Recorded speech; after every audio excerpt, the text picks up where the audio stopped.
So where was, थोड़ा ये lecture जो है वो डिसकंटिन्यू हो गया था। खैर, तो टैक्स पेड यानी कि रिसीव बेसिस पे जो हमने टैक्स पे किया और जो एक्चुअली टैक्स पेबल था उसके अंदर डिफरेंस जो आ रहा है वो आ रहा है 7,500, यानी हमने ज़्यादा पे किया है। तो अब जो ये रिमेनिंग अमाउंट है ये टैक्स रिफ़ंड होगी, ठीक है। लेकिन इन केस अगर टैक्स पेड हमने जो है वो कम किया होता और टैक्स पेबल ज़्यादा होता तो ये टैक्स लायबिलिटी हो जाती। तो ये कॉन्सेप्ट मैं समझाना चाह रही थी। और हाँ, tax refund mostly in cases नहीं होता है, तो आप जो हो वो फिर टैक्स जो है वो दोबारा पे करते हो, उसके अंदर वो आप एडजस्ट कर लेते हो, क्योंकि टैक्स रिफ़ंड का बहुत ही लंबा प्रोसेस होता है। उसके बाद ये है employ share scheme. Benefits of employ share scheme: value of any right और option to acquire share is not chargeable to tax. Right or option may be given to employee without receiving any amount for it, or the company may receive some amount against the shares.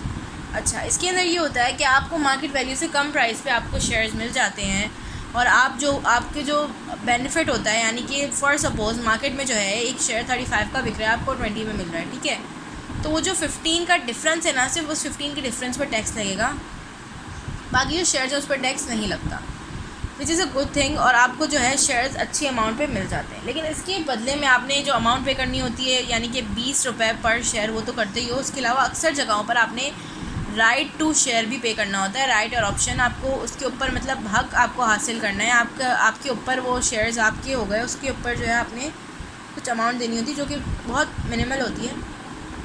अच्छा, इसका format क्या है इसको calculate करने का? Fair market value. Market value क्या है? उसको आप लेस करोगे किससे, कि आपने जितनी शेयर्स की अमाउंट दी है ख़रीदने के लिए, और आप लेस करोगे paid for right. Amount paid for right जो मैंने यहाँ बताया कि अमाउंट पेड फॉर राइट, जो आप जो है अपने शेयर्स अपने नाम पे कराने के लिए जो अमाउंट देते हो, वो भी अक्सर जगहों पे होता है, अक्सर जगहों पे नहीं। इफ़ एनी लिखा हुआ है, यानी कि हर दफ़ा ऐसा नहीं होता। तो मार्केट वैल्यू से इन दोनों चीज़ों को माइनस करोगे, और फिर जो अमाउंट बचेगी ना, फिर वो आपकी सैलरी में ऐड होगी। वो जो बेनिफिट होता है ना, वो आपकी सैलरी में ऐड होता है, तो उस एडिशन के ऊपर आपका जो है टैक्स चार्ज होता है, amount chargeable to tax under salary, ठीक है। एक क्वेश्चन है यहाँ पे भी यही फॉर्मेट है। ये क्वेश्चन है यहाँ पे, 2000 शेयर्स थे, फेस वैल्यू थी 10, वैल्यू ऑफ राइट थी 4, price to be paid to company for share थी 20, मार्केट वैल्यू शेयर्स कितने थे? 35 थे, सही है। अब इसमें हमने सैलरी इनकम करनी है। हम फर्दर इन्फॉर्मेशन देखेंगे। ए के अंदर वो कह रहे हैं कि आप जो है वो राइट ऑप्शन की जो है वो अमाउंट नहीं लगा रहे। तो आप क्या करोगे? सिंपली 35 को आपने माइनस किया, पहले आप इसको मल्टीप्लाई करोगे 2000 से, ठीक है। 35 फिर जो अमाउंट आएगी उसको आपने इसको माइनस किया, इससे आपने माइनस किया इस अमाउंट को 20 को, तो बचा 15। मैं वैसे ही रैंडमली बता रही हूँ। तो फिर उस 15 पे जो है वो आपकी डायरेक्ट आप उसको सैलरी पे चार्ज कर दोगे, मतलब सैलरी के साथ इंक्लूड कर दोगे।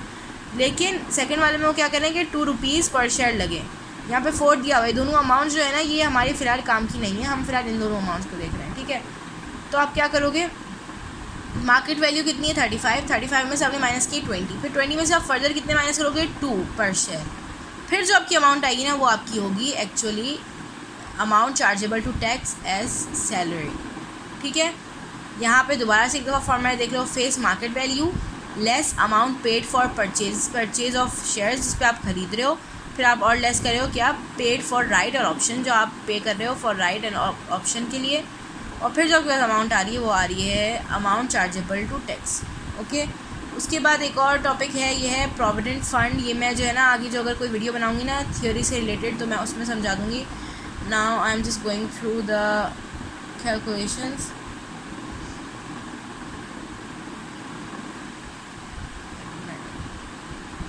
अच्छा, अब जो है हमारा आता है इनकम फ्रॉम प्रॉपर्टी, आरसीटी का टॉपिक। अच्छा, इसके अंदर जो है बेसिकली हम तीन चीज़ें देखते हैं जो इम्पोर्टेंट हैं, मतलब 4 चीज़ें हैं। इफ़ के एक केस जो है वो मोस्टली इम्पॉर्टेंट है, और बाकी जो 3 केसेस हैं वो इफ़ के केसेस हैं। अच्छा, रेंट क्या होता है? एनी अमाउंट रिसीव्ड और receivable by the owner of the land और the building for its use और occupation by some other person, ठीक है।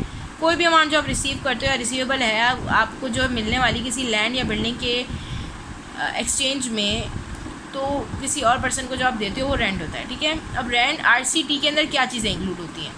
Any forfeited deposit paid under a contract for the sale of land और a building. Forfeited का मतलब, forfeited deposit basically token money होती है. For suppose you have a building और आपने जो है उसको बेचना है, एंड समबडी टोल्ड यू कि आप जो है ये बिल्डिंग मुझे दे दें and I am giving you a token money, और आप ये बिल्डिंग जो है मेरे नाम में लिखवा दें. ठीक है, तो वो आपने कर लिया, वो प्रोसीजर पूरा हो गया.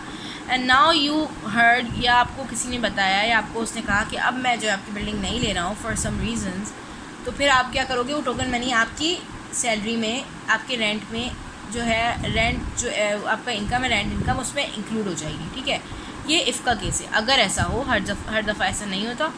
सेकेंड थिंग क्या है, any obligation of the owner paid by the tenant. For suppose आप जो है आपने एक बिल्डिंग किसी को बेची या किराए पे दी है. ठीक है, क्योंकि हम रेंट की बात कर रहे हैं, और उसके अंदर कोई ऑब्लिगेशन है, कोई एक्स्ट्रा टैक्सेस हैं फॉर सपोज, या कोई और ऑब्लिगेशन है, कोई और चीज़ जो आपके किराएदार टेनेंट को पे करनी पड़ी, तो वो भी आपके जो है रेंट इनकम में ऐड होगी क्योंकि वो उसने पे कर दी. थर्ड, ये भी इसका केस है. थर्ड है 1/10 of the advance not adjustable against rent. अच्छा, रेंट पे आप कभी भी कोई चीज़ देते हो तो आपको एडवांस देना पड़ता है, और दो तरीके के एडवांस होते हैं. एक होता है एडजस्टेबल एडवांस और एक होता है अनएडजस्टेबल. अच्छा, एक आपका जो होता है एडवांस, वो ये होता है कि आपने एडवांस ले लिया और अपने पास रख लिया.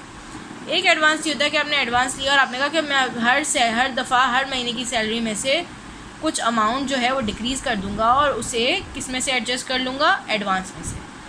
लेकिन यहाँ पे उसकी बात हो रही है कि वो एडवांस जो एडजस्टेबल नहीं है उसका 1/10 लगता है आपकी जो है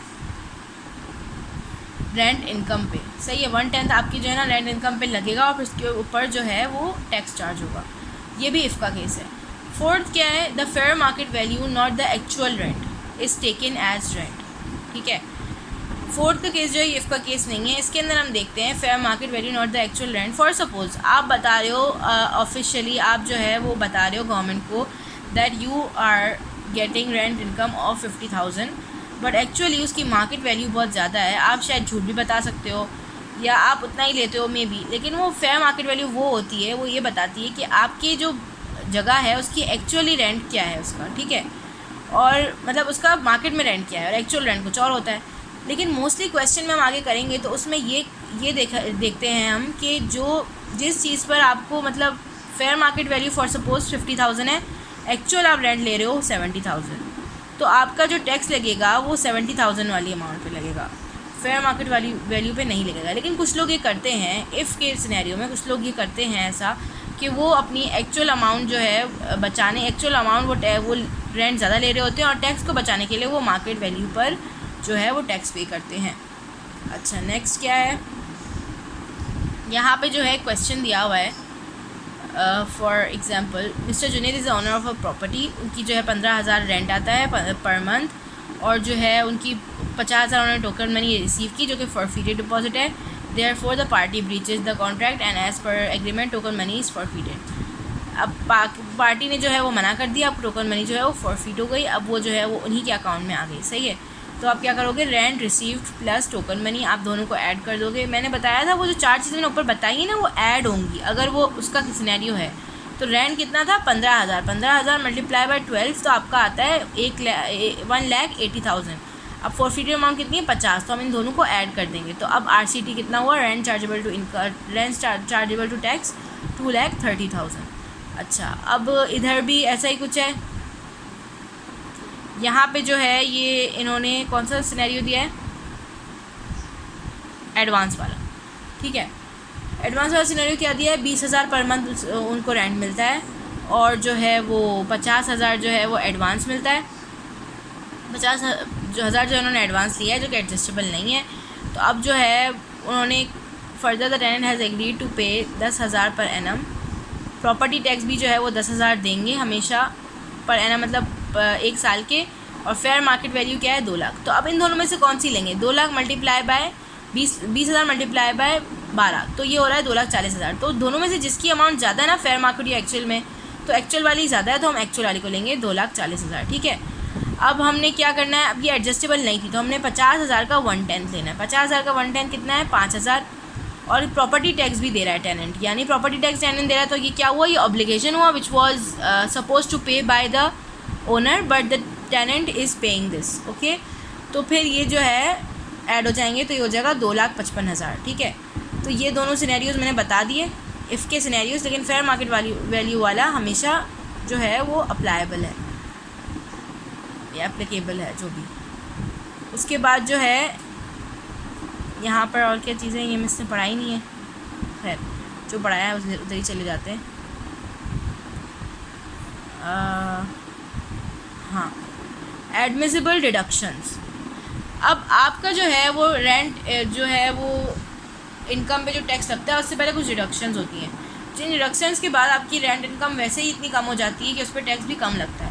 सबसे बड़ी डिडक्शन होती है रिपेयर एक्सपेंसेस। आपने कोई बिल्डिंग पे रिपेयर या रेंट पे घर पे रिपेयरिंग कराई हो, रिपेयर एक्सपेंस किया हो, ठीक है, तो उसका 1/5 जो है वो RCT से कट जाएगा, जितनी भी अमाउंट कराई हो, लेकिन 1/5 आप काट सकते हो। ठीक है, इंश्योरेंस प्रीमियम आप कोई दे रहे हो, आप पेबल आप दे रहे हो अपनी बिल्डिंग के रिस्क के लिए, सही है। कोई अमाउंट जो है आप गवर्नमेंट अथॉरिटी को दे रहे हो, वो भी। लीगल एक्सपेंसेस इनकर हुए हैं, डिफेंडिंग अपनी बिल्डिंग पे कोई केस चल रहा है उस पर। कोई अमाउंट जो है इरिकवरेबल रेंट, कोई रेंट जो है वो इरिकवरेबल है, बिल फर्ज कोई भाग गया, ऐसी रेंट दिए वगैरह, वो भी होगा। जल्दी से बोलिए, मोबाइल का चार्ज खत्म हो रहा है। और रेंट कलेक्शन चार्जेस, इस पर जो है वो 4%, यहाँ पे लिखा हुआ नहीं, 4% लगता है। तो आप रेंट कलेक्ट कर रहे हो बिल फर्ज, तो आप जो है वो रेंट इनकम के 4% जो है आप काट दोगे, तो उसको भी आप कट कर सकते हो। Amount payable as cost of borrowed capital, आपने कोई कैपिटल उधार पे लिया, उस पर भी जो आप कॉस्ट दे रहे हो वो भी डिडक्ट होगी। प्रॉफिट इंटरेस्ट, आपने कोई लोन लिया, उस पर जो इंटरेस्ट दे रहे हो वो भी डिडक्ट होगी। तो ये सब डिडक्ट, वो सारी चीज़ें, 4 चीज़ें ऐड होने के बाद और ये सब चीज़ें डिडक्ट होने के बाद आपकी एक RCT तैयार होती है। फिर उस पर आप रेंट चार्जेबल टू टैक्स, फिर उस पर आप जो है वो टैक्स लगाते हो। ठीक है, ये दैट्स ऑल।